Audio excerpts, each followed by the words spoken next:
5, 4, 3, 2, 1. Action! Ladies and gentlemen, welcome to April 2020, where coronavirus has given us a global pandemic.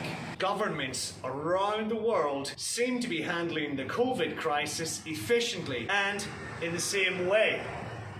Or are they? Today, I compare a former colonial power and a country that they used to colonize in order to see how the numbers stack up. I am not here to discuss the pros and cons of colonialism.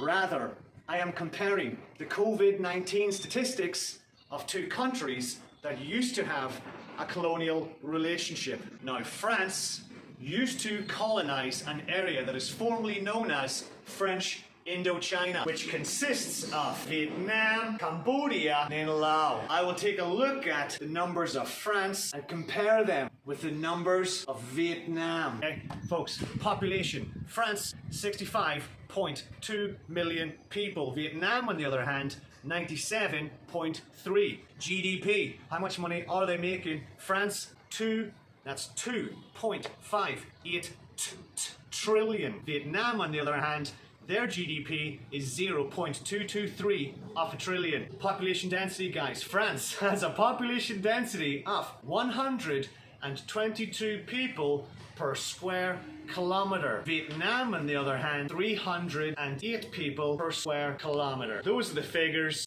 Before we dive in to the comparison of the numbers, let me tell you why I'm looking at population, GDP, and population density. There's a reason why I look at those three numbers for this, okay? I know this is just pen and paper calculation, which it is, in all fairness. I'm not a doctor. With population size, I am thinking that in the COVID-19 crisis, I am making the assumption that a larger population equals a larger problem, and a smaller population equals a smaller problem, okay? GDP.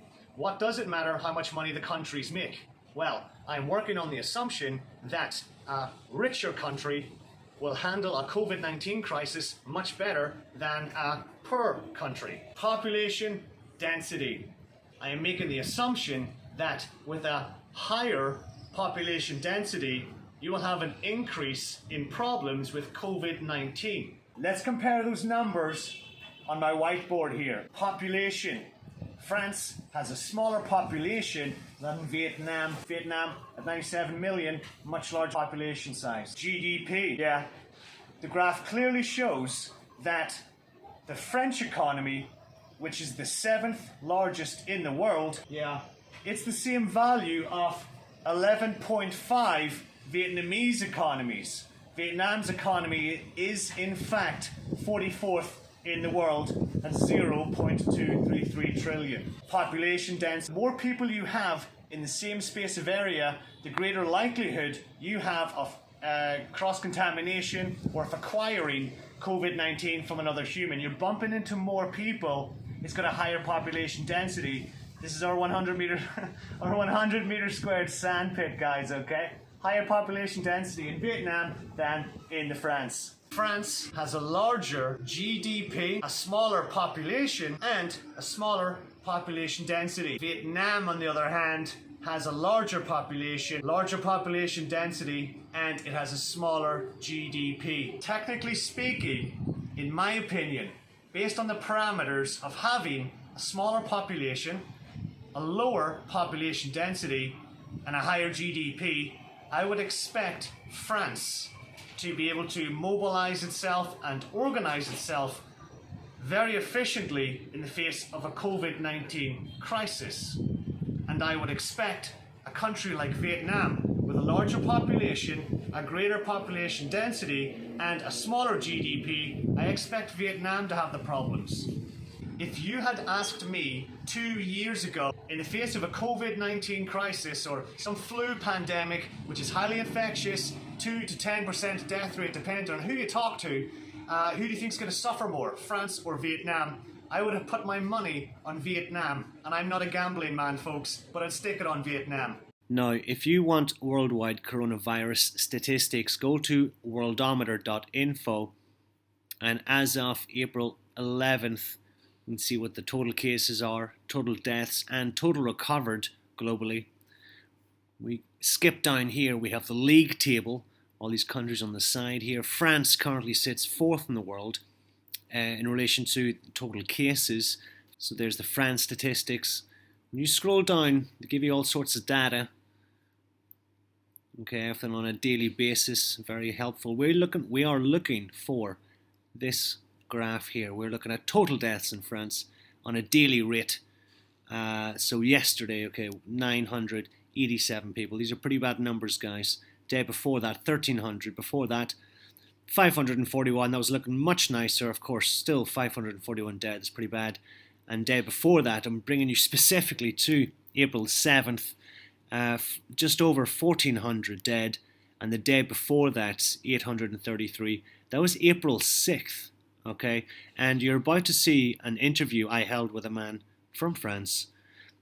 And that was on April 6th. And I just want to point out, actually, folks, when you add the daily deaths across those 5 numbers there, like what comes up? See if you can bring up your calculator. Calculate how many people have died in France since I interviewed a French guy about the COVID-19. Now, Vietnam, on the other hand, they are way down at the other end of the scale. Here's Vietnam here at the top.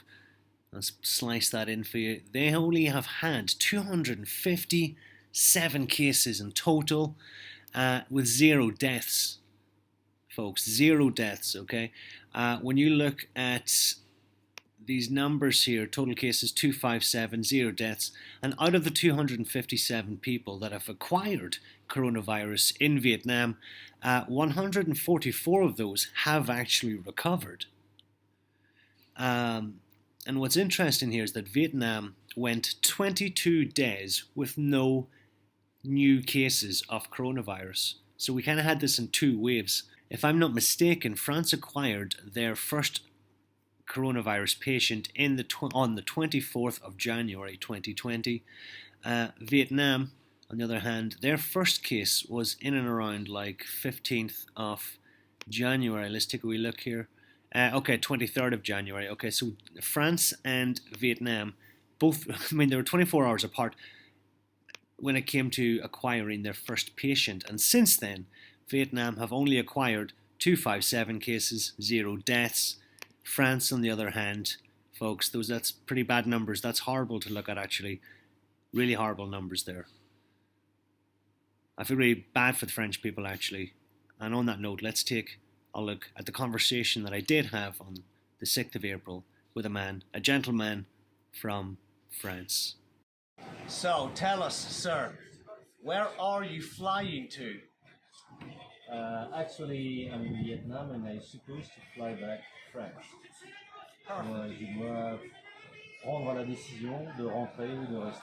Ah, très bien. What barriers do you see to getting home right now amidst the coronavirus season? En fait, il n'y a pas franchement de barrière. Ce qui est plutôt gênant, c'est le manque d'informations. C'est-à-dire, aujourd'hui, actuellement, si je veux savoir la situation en France, les autorités sont difficiles à joindre. Par exemple, ce matin, j'ai essayé de joindre l'ambassade et les lignes étaient saturées. Alors, il y avait un message sur le site de l'ambassade qui disait clairement aujourd'hui les lignes sont en dérangement, pas possible d'appeler. Donc c'est plutôt ça qui est gênant aujourd'hui. If you were to land in Paris or France, how do you picture that looking?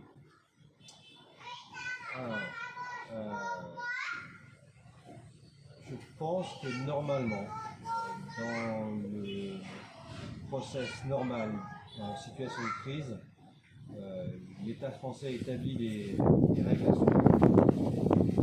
Je suppose qu'en arrivant à Paris, on va sûrement être contrôlé. À savoir s'il y a une quarantaine ou pas, c'est probable. Et après, savoir comment un rapatriement en France organisé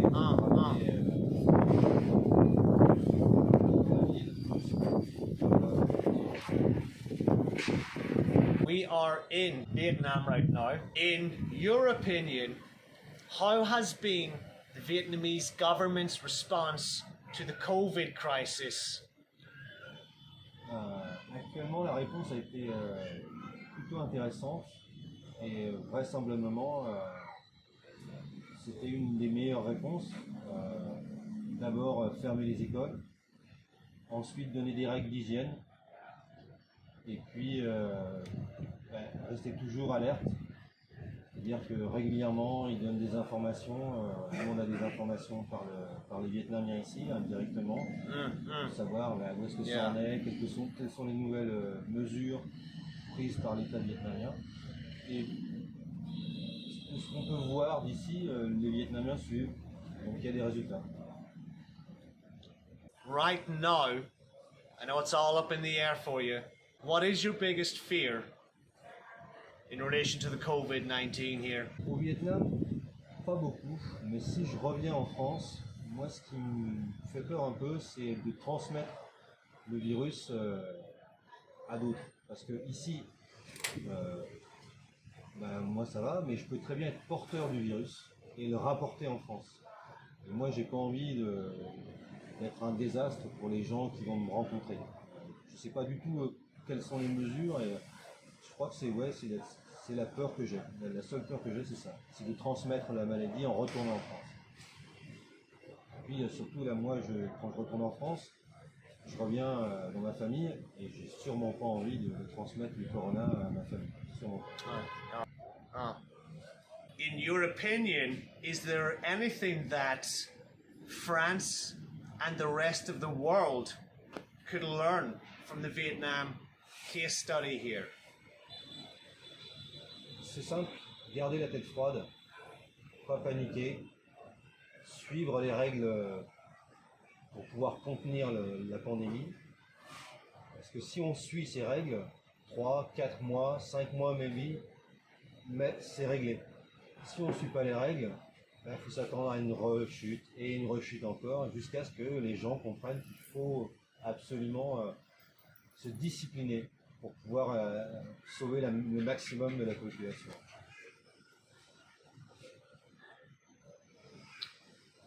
And what of the numbers here in Vietnam? What's your opinion? 240 cas au Vietnam, déclarés. Hein. Après, il faut toujours être prudent avec les chiffres. 240 cas déclarés. Au vu des chiffres dans le reste du monde, je trouve qu'ils s'en sortent plutôt bien. How do you rate the Vietnamese government's ability to keep us all safer during this COVID crisis with their public health and safety? How would you rate? You mean about foreigner or about Vietnamese or all included? All included, all included.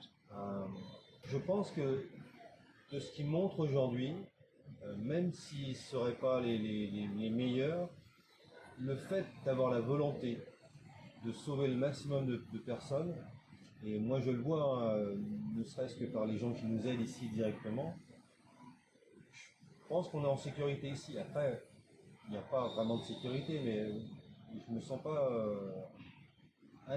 en insécurité au Vietnam aujourd'hui.